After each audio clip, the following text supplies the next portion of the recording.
Johnny here for Johnny's Car Care and Reviews with your co-host, Winston. We'll see how long he stays here, but this is a big episode. This is a huge episode, but it won't be long, I promise. We are talking about banned Broncos and freed Mach E's. So really another way that we call this episode is, well, this really is the caged and freed pony episode. So if you have a Bronco and you're waiting on a Bronco, you're gonna wanna watch this episode to the absolute end, because it's gonna take a lot of possible fear that's gonna be spread, what I like to call, bad media or bad journalism, clickbait, stuff to really get you to click on, get your fear pumping so you're watching it every 5 minutes or updating your email, 5 times a day. So we're gonna cover that. We'll also be talking about freed ponies. So a little bit of bad news and potentially really bad news, but I'll give you my opinion on that. And also some really good news, because we've been talking about the delivery ban on Mach E's, and I have been talking about how that would be about probably a 2 to 4 week process to work that out, long-term solutions. Well, that all comes down to technology. And of course, as always, we'll talk about a whole lot more, so there'll be surprises throughout the episodes, because we will talk about some rough delivery times. We'll go more into depth, and maybe even every single model at Ford coming up in the near future, maybe during a live where we have a full hour of chat and where I answer your questions as well. So if you do like this type of content, if you like to be up to date on the automobile news, do like and subscribe. And no matter what, it is gonna help feed and dress this poodle, high need poodle. So let's just put the pedal to the metal and jump right in. Let's talk about those banned Broncos. So yes, banned Broncos. What do I mean? What does this entail? How is it gonna affect you? And if you already have your Bronco, it may very well also affect you, just not quite as badly. So probably very soon in the news, you're gonna find out that Broncos cannot be delivered whatsoever. No matter what you do, your Bronco can be sitting right at the dealership, hanging out, chilling, collecting dust and dirt, and it cannot be delivered to you. Now this just recently happened with the Mach E's, and we'll get into that after, but let's focus on the Broncos just for now and stay on topic. So your Bronco shows up at the dealership, or maybe it's been there for 2 weeks. Or maybe you're going to be worried, if you don't watch this video, maybe you're actually going to be worried that this is going to create like a huge delay on getting your already delayed Bronco. Well, let me tell you what the recall is. And it's not quite a recall yet, because it's currently a delivery ban. So all or most 2-door Broncos are going to get banned from delivery because of some work that needs to be done on the windshield. So this affects only 2-door Broncos on the windshield. And I'll have to update in the description what the exact dates, production dates for this are, but a lot of the incoming 2-door Broncos are gonna show up at dealerships, and they're gonna have to stay there until a solution is found. So this is a safety ban. So the vehicle's being banned from delivery if it's a 2-door Bronco for safety concerns. So obviously a solution is probably gonna be found. And I think a lot of journalists, if they do cover this, they're just gonna focus on the fact that, all the negativity. They'll jump on the negativity train, and they're gonna talk about like these, poor us, poor everybody, we've waited. Some people are waiting, 4 months for their Broncos. Some people are waiting 2 years for the Broncos, and they finally show up. And how could Ford possibly ban the delivery? Well, it's for our safety, and I do highly suspect that Ford will have this resolved within 2 to 4 weeks. It may be as quick as 1 week from now. A solution will come out. So if it's a ban on the windshield, it's probably something to do with its seal, that under a certain rare condition that it could pop out. But it could also be as simple as, something with the sealing process that makes the windshield crack more easily. Well, it could also even be, related to water. So we'll have to wait and see. I don't have more information for now, but I will keep you up to date. I do suspect this to be resolved within 1 to 4 weeks. And this, if I recall, is affecting Broncos that have been built. And I'll put it in the exact dates in the description, but if I recall, it's something from a certain date in December all the way to basically the end of April. We'll find that out, or end of May. I'll put the exact dates at the bottom as soon as I have those. Now, today is a national holiday in Canada. It's Canada Day, so happy Canada Day to all of you who are watching as Canadians, or for people living outside of Canada who want to celebrate Canada Day with us. Well, bona fide, happy Canada Day. Now, freed Mach E's. Let's get on to the next subject. So we've got freed Mach E's. There was a delivery ban. I covered this basically as soon as these Mach E's were banned for delivery. And I did say, don't worry.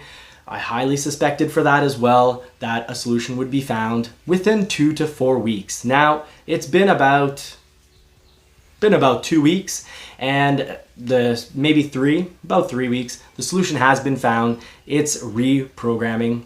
So they need to change up the programming, and this has to do with those internal connectors. So the internal connectors, when they get coded, and this is a problem across pretty much most current batteries, how they're made, those connectors, with time, over a long period of time, the charge and uncharge cycle with time does have them kind of wear out. This is part of the lost productivity or autonomy of a battery, because once they do crack, the battery is going to run hotter. And under certain circumstances, Mach E's were banned for delivery because, well, they could run, if they ran hotter for an extended period of time, well, those connectors could crack. And obviously Ford does not want your EV to lose its capacity, its autonomy, or to have less of a long life span. And I will cover, possibly, if there's interest in this, let me know in the comments, because I've got a whole other piece of information about battery recycling and about how long batteries generally last, because they talk about 20% autonomy loss over 100,000 miles, about 160,000 kilometers. Now, that coincidentally goes very well with the battery warranty, because manufacturers are giving warranties on these batteries that for 100,000 miles or 160,000 kilometers, they promise you will not lose more than 30% of the battery's capacity. So there's your proof right there that batteries do lose their effectiveness, their capacity over time. Some of this does have to do with those internal connectors. So obviously Ford is doing a reprogramming to, well, protect those connectors, because previously Ford was saying that these connectors could crack, and that this was caused by either very regular, very heavy acceleration, or a whole lot of fast charging. So what's the reprogramming going to look like? Well, it probably looks like it's going to protect itself more from people who want to constantly fast charge, which is not good for the lifespan of your battery. So protecting it means allowing less power into the vehicle, because the vehicle itself will decide how much power comes in and out. And this is all so important for all of us, like myself, who are waiting for an F-150 Lightning, because it's great news. It means Ford is learning about the perfect program, you could call it the perfect recipe, to protecting your battery so that it has the longest lifespan possible. Because as it is, we want these batteries to last as long as possible, because they're predicting it's something like 12 million tons later down the road, about 12 million tons annually by 2030, 12 million tons of waste.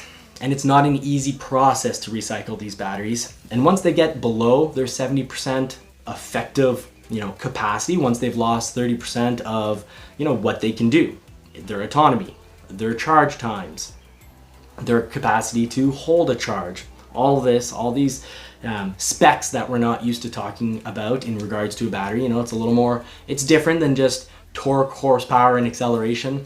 So these battery specs, once they go below 70%, it's actually recommended by certain science journals that the batteries no longer are in cars. So we can reuse them beforehand. We can put them in factories. There's actually one project that Toyota worked on, and that was using them at Yellowstone Park to power Yellowstone Park instead of diesel generators. So that is spot on cool. But the whole process of recycling is expensive, complex. There's currently only 4 recycling plants in the US. So that's gonna have to really get up off the ground and grow exponentially if we're ever going to be properly recycling these batteries. So let's hope that we don't forget about the dangers of batteries as well. Now, enough about battery talk. Let's get back to the Bronco. I did tell you there'd be surprises in this episode, and here is the surprise. We're going to be talking about delivery times specific to the Bronco and a little bit about the Ford Maverick as well. So a little surprise Maverick content as well. So I'm going to be posting a few photos here. We've got info about delivery times when you order at the right dealer. That's right. The right dealer makes a huge difference because there's some people who have been waiting on their Bronco now for basically 2 years. Basically 2 years. And still haven't received it. Now, most of the people that have been waiting for 2 years are starting to actually finally get build dates, get the news that their Bronco is being built. So congratulations to y'all if you're part of that group. But if you do order from the right dealer, and I've covered this in my videos on what questions to ask so that, you can figure out if you're dealing with the right dealer. But at my local dealer, recently they've had 2 soft top Broncos with 2.3 liter engines. One was Sasquatched and one was not Sasquatched. Both took 4 months. And when they order a 2.7 liter Sasquatch with soft top, they've shown up in about 6 to 8 months. Simply put, some dealers don't have ridiculously long waiting lists for Broncos, and that's the type of dealer you want to order from. Or if they do have a huge list, well, it's all right if they have a huge amount of Broncos delivered to them every month. So that's basically the 2 questions you need to ask. How many Broncos do you get roughly per month? How many people are on the list in front of me? And then from there, you can throw them the surprise question. So how long do you think it'll take before mine is built? Now, here's a little trick. If you go with a hardtop, it's going to be a while. And hardtop production has gotten a lot better, but there's a lot of catch up to do. So in future episodes, I have a hardtop that has a hardtop 4-door that has just come in. So I'm going to cover that for the hardtop. For a 2-door, I'd suspect that to be about a 12-month wait, but I'm going to do a little bit of research on my local hardtop 4-door that came in at a dealer that does not have much of a waiting list, so not a whole bunch of people waiting. I'm going to find out the dates for when that was ordered, and I'll get that information right back to you. But basically, if you do go with a soft top 4-door at the right dealer, you're probably going to be looking at about 4 to 6 month turnover time, which these days is incredible. I know I get a lot of, comments on the channel saying like, I'm giving up on Ford. How could Ford do this? This is everywhere. You want a Porsche 911, you're waiting 3 years. You want a Corvette, you're waiting 2 years. And you might say, oh, Johnny, those are just, low volume vehicles. Okay, how about this? You want a Toyota RAV4 Prime? You're going to be waiting 4 or 5 years. You want a lot of Hyundai, Kia, Genesis models? Well, your salesperson might say one thing, but the reality of it is you're going to be looking at a lot of some 4 to 6 months, but you're going to be looking at a lot of 10, 12 month delay times. And here's another huge delay at Ford. Our big delay at Ford is the F250 diesel. If you want an F250, 350, really if you want any Super Duty, I'd say generally expect roughly a year and a half. Maybe a year, maybe 2 years. A nice middle point is 1.5 years. But with, my brother has been in the business for like 30 years or close to it. And he really properly, for a client who, if a client's really in a hurry, he actually had an F250 diesel, but with just the diesel, an XLT, straight, nothing added. I mean, no fifth wheel prep package, no wheel well liner, nothing. Just a straight out diesel, XLT, and that took 6 months to show up. When the average is playing at this local dealer, the average is definitely playing at, I'd say, double that easily. So, what have we been talking about today? Well, I guess how the media can really just jump in on something. And really sometimes the thing that burns me the most is you can have a manufacturer being extremely responsible, doing a recall instead of, you know, having clients have problems with their vehicle and then being told, oh, well, even if you have, you know, let's say I know someone who has a certain brand, and anyways, his manufacturer, because they found a little bit of mud underneath the skid plate on the off-road, the truck is the off-road model, had a little bit of dirt, well, not a little bit, there's quite a bit of dirt underneath the skid plate because, well, he was doing wood in the woods, as, you know, many farmers need to do. And because of this, they didn't want to cover his brakes. He needed a full set of brakes at 4,000 kilometers, so about, you know, 2,800 miles. And it's because that manufacturer has a common problem of having the emergency brake just stick and not come off. What's cool at Ford, you have your emergency brake on, your handbrake, you start driving away, and it just turns off. I never manually, I should, but I never manually actually turn off my handbrake. And because my driveway is on a hill, as you've seen if you follow the channel, I always use my handbrake and it always comes off. But his handbrake didn't come off. And he was actually there at the same time as another owner who said, hey, I only do city. You're gonna pay us our repair. Basically, the manufacturer and that dealer were just trying to put it on the guy's back, saying it's his fault that his brakes were finished. He's not using his machine properly, his truck properly, and you should pay it out of pocket. Why don't we hear the media covering stories like that? No, instead, we hear the media saying, you know, big flop at X manufacturer because they're doing recalls. Ford does a lot of recalls. But that's great. They're not blaming us for misusing their product. Recall equals free. I like recalls. It means safety. Now, Mach E delivery ban, once again, media focused in. Some media covered it like, oh, another big mistake by the Mach E. One local media was trying to say that the Mach E was the biggest flop and like worst product you could put your hands on, which just completely frustrated me. And it was all just because there is this delivery ban. Well, guess what? The reprogramming is done. And if you know enough about these batteries, you know that everyone has issues with those internal connectors. It's how they're coded. Ford is already working. I covered this on my other episodes. Ford was before any of this happened. Ford was already working on finding a new manner and also researching not just in the process of coating them, but what you coat these internal connectors with so that the batteries will last longer, because this is a big part of the batteries not lasting quite as long. So you want a Bronco quickly, find the right dealer. Even if you want a Mach E quickly, you know, some dealers are gonna look at, 2 years for getting a Mach E. And other dealers, I can say locally, Mach E's, they do have quite a few orders, but I've seen some come in as quick as 6 months and some come in as long as 14 months. Now it's good to have qualified sales people, and really I don't like the term salespeople. I prefer the term, I'd like to see the transition that these are really just, intel people, information people, really just assistants, buying process assistants, and that they'd be there to assist and give the right information, because there's definitely Mach E's that you can build that go quicker or that take longer, which brings us to the Maverick. What have we seen with the Maverick? Which ones go the fastest? Well, generally, if you order a very straight, simple EcoBoost with no luxury package and not the Lariat and no Copilot 360, we've seen a lot of EcoBoosts take 4 to 6 months.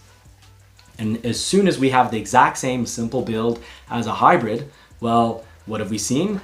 We've seen that generally take about 8 months. And when you add Lux, and especially if you start adding Lux and Copilot and you keep adding on more microchips, what have we seen? Another good 4 months. So you're looking at 12 months. I think we're going to be finding out, for example, like in my situation, in some cases for really complicated builds, yeah, we're going to be looking at 1.5 years. So we ordered back July 17th, and I do suspect my Maverick to be coming in to get built more around very late October or early November for roughly a December arrival. So basically 1.5 years. Now we could make that worse on ourselves, because I still have people writing me in the comment section like, hey, when do you think, any idea when my Maverick will come in? I've had no word whatsoever. what's going on, but they still have, you know, all the accessories. They've got a spray and bed liner, they've got a roll-up cover, mud guards, you know, mud guards for protecting the rocks on the paint. They've got floor mats in the vehicle. And I know I've been saying this from last summer, and at first some people really doubted me and called me names, and that's, you know, that's fine. I can brush it off. I'm a big boy. I'll grow up, but I'll get over it. But this is the thing. I'm trying to help you all out, and that's why way back when I was saying avoid the spray and bed liner. Avoid it. It's a global shortage. It was causing problems at GM. It was causing problems at Ford. Now I'd say also, and I did mention it back then, to even, you know, avoid excessive plastic. So yes, we've seen it on the F150s, wheel well liners. So that's like a plastic on behind the wheel to cover up the frame. And that Ford is now like, take it off, completely take it off. So if you like videos about taking it off, we do have a video about the Bronco taking the doors and the top off, but upcoming, probably would like to do this in a live with Marie, because it's going to take me a while to go over the list, but I would like to go over the entire list of all Ford models, what kind of rough delays you can expect, and what you should probably consider taking off your order. And do remember, some of these things, I know we get worked up and say, you know, I want my order the way I want it. Well, you can't want your order the way you want it and also want to get your vehicle quickly. You can. Anything's possible, but getting the vehicle won't become impossible. It'll just take quite a while. You will get your vehicle. You know, don't doubt that you're never going to get your vehicle. It's just going to take a long time to get to your vehicle. So make your builds as simple as possible. And there's a lot you can get from the parts department or the aftermarket. So look that over. Final piece of news, Ford brochures are going to be phased out in 2023. And what does this mean? Well, it means that Canada and Quebec are often the testing ground for new procedures at Ford. And I've suspected this for the last 10 years because I've seen it going on for the last 10 years. For example, when did, you know, in Quebec, when did we stop having brochures? That's been at least 5 years. Ford was testing that out here. And it's not just, you know, on the brochures that they tested out. Well, how will the market react? How will our sales be affected if we remove brochures? It's not just brochures. I can list many examples, but one of the most recent and pertinent ones is name match. I was talking about name match like mid last summer, saying, you know, well, the big news was MSRP on the Broncos, and people also called me crazy for saying this will happen, most likely happen on the Maverick. So, you know, here's a procedure to follow to make sure you get the right price. And then I'd always have like many comments being like, are you crazy? The Maverick will never be, dealers won't ask over MSRP. The point of this vehicle is to be inexpensive. Well, guess what? Huge markup. But the whole name match system got tested in Quebec because way early on, last summer, we were already getting, you know, very clear messages from Ford. You order in someone's name, you better deliver to that person. Like, this is very important to us. And then the message got more and more severe. It went from do this, and then when it wasn't done, it was, okay, well, we're gonna have consequences and you're gonna be impacted. It's gonna affect, you know, the productivity. It's gonna affect your business. And now we're at about, I think our tolerance, the tolerance zone in the States, you can lose 25% of the customers you order from. So the name cannot match 25% of the time, meaning 25% of the time, the dealership has an opportunity to then sell that vehicle for more because it's now become inventory, because the original orderer, if that person ever even existed, if it wasn't just, you know, a cousin or sister-in-law or whomever who lent you their license, if it wasn't just a simple process of here's my license. Because remember, on these orders, it's the dealer taking the deposit. So yeah, a deposit can be taken for an X amount of time, but a deposit can also be given back later on. So fake clients can be made. Thankfully, Ford is working hard. You know, a lot of people would like to really be hard on Ford and really like tear Ford down and blame them for everything that's happening. but Ford is working hard to make sure that we get our vehicles at the right price. And I covered this in my last video. Part of that means, I think it's a fantastic idea. Every model should have to sign a contract that you can't resell it for 6 months, because otherwise, not me, because I don't have a ton of money, but people who can afford, Ferraris. And well, simply put, no matter how you find the money, you can, buy out a good portion of the production. If you have enough people, or just very few extremely wealthy people, but simply put, if you have people buying out the production and they have the majority of the vehicles that are for sale, well, they can set the price that they want. They can manipulate the price, and that, they can just have crazy prices. And we see that on Porsche 911s. Not a whole lot for sale, and it's oddly, no Porsche 11s are available, and it's about a 3-year wait for a Porsche 911. However, if you want a Porsche 911, oddly, a lot of the people, there's a lot for sale, but they're at about $100,000 or more than original MSRP. We're seeing $100,000 to $200,000 over MSRP as just the norm. So this is why having contracts that oblige people to keep the product for 6 months, or in the case of the Lightning, for 1 year, to be a very good business practice. Now, if you don't agree, or if you have things you want to share on the channel, please, that's what the comment section is for. Drop the comments. I'll do my best to get to answering you. In the meantime, I wish you all more cars and more power. Hope your vehicle gets in soon, and do hope that you do get to put the pedal to the metal if that's your thing. Have a great weekend.